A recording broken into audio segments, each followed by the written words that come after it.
just a couple injury updates, I guess, on Maui, Christian and Zach after today's game.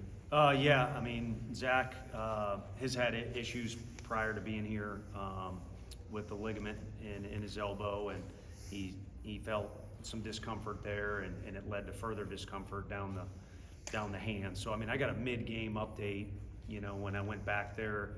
I believe he was seeing Dr. Rapay, so I'll know more specifically tomorrow if you guys are interested, but it didn't seem good. He came out and hugged his teammates, and they were obviously concerned for him. But that one's, you know, that one doesn't look good. With Maui, he's had some discomfort in his back and had it looked at, and I know there's some issues there, but I don't know how serious. But definitely wasn't available tonight. And then Simo, I don't, again, all that stuff just happened today. You get off the road recruiting, and you know, you make a lineup, and then some guys aren't available, so you readjust. So I kind of stay out of those guys' way, and then obviously, you know, we'll get with Woody and get the full update. Just what went wrong today, I guess? Not enough hits. Yeah, I mean, I would say you look at the box score, there's a million guys that are listed on there for us. So I think there's some improper decisions there on the timing of guys on the mound, and also put some guys in some positions that maybe they're not used to.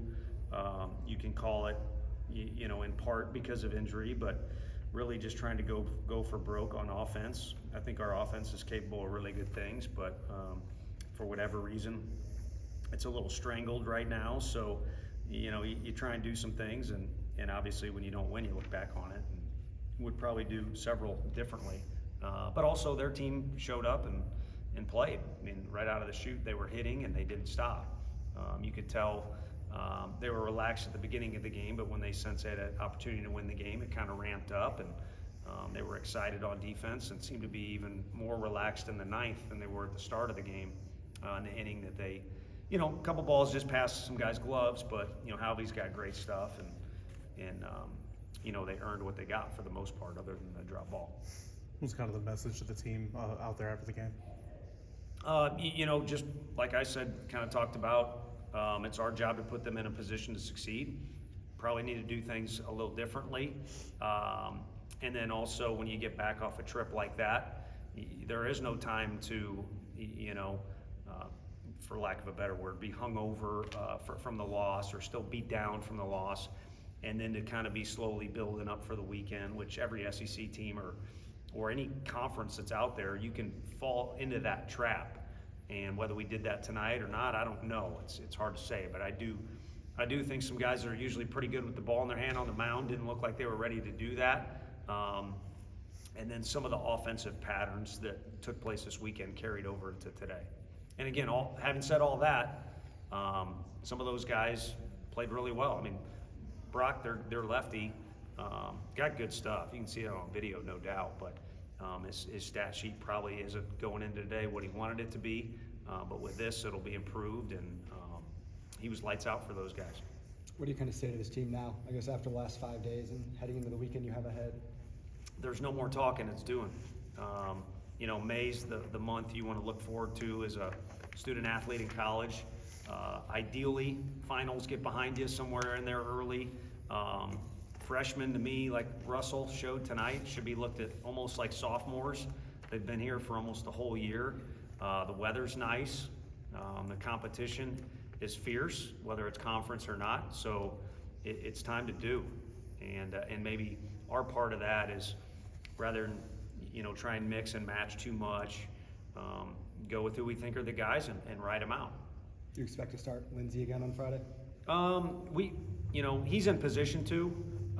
We all went recruiting and get back, you know, an hour before the team meal today, and, you know, everybody's kind of scrambling, and you're also trying to shake off the trip and get ready for today. So we'll chat about it, but don't plan on doing anything crazy this weekend. Is that the same for the other two as well, Dolander and Beam, or maybe you're looking at? Yeah, I mean, Doe's thrown the ball as well as he has all year, and you know, you could call it a mulligan for Beam, or I don't know, maybe getting caught up in other stuff, or maybe feeling the pressure of we didn't play well the first 2 days there. whatever it was, that seemed to be a little bit of an aberration for him. Tony, you're around these guys obviously a lot. Do you get the sense that they're kind of surprised by how tough things have been the past few weeks? And when you get used to winning as a program, I guess it just sort of becomes a routine. Yeah, I don't think surprised. I mean, frustrated is an obvious word to use, but various emotions. But it's a little bit of a roller coaster from, the regrouping process of, let's restart, or let's get it going now, or let's take this approach, or let's switch this up or that up, and you don't get immediate feedback. It turns into a roller coaster.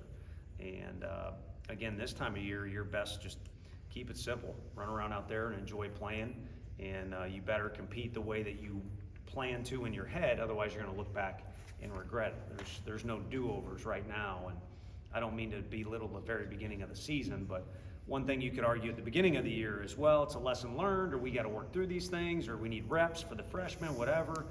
Again, it's towards the end of the year, so it's do or do not. How confident are you in your team's leadership to dig themselves out of this hole? You talk about kind of the time to quit talking and start doing. Sure. Do they have the leadership to do that? I think there's some guys that are candidates to do that are kind of reaching a boiling point, that it's either, I do something now or I put it in my back pocket. And I think if you're a guy who's in position to be a leader, you want to win.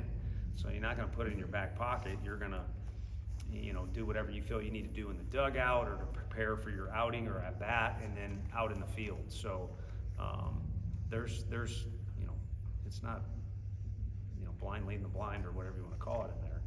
There's guys that are capable of doing that, and also, are in the batter's box at key times, or on the mound at key times.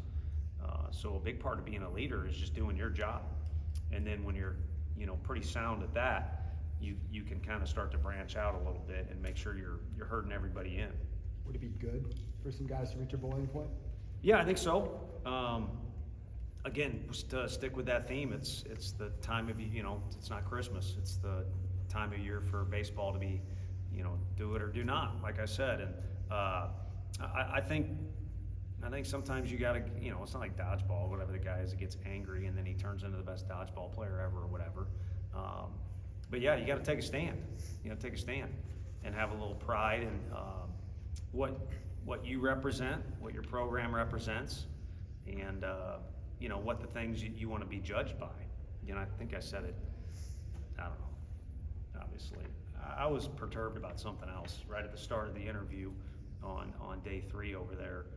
Something totally random, but I think I said it. You can't judge yourself just on wins. You're gonna be one team that wins the national championship. So, what do you get back in your car and drive back to your dorm or your apartment? Do you want everyone that was at the game to say about you? And that's what I'm getting at.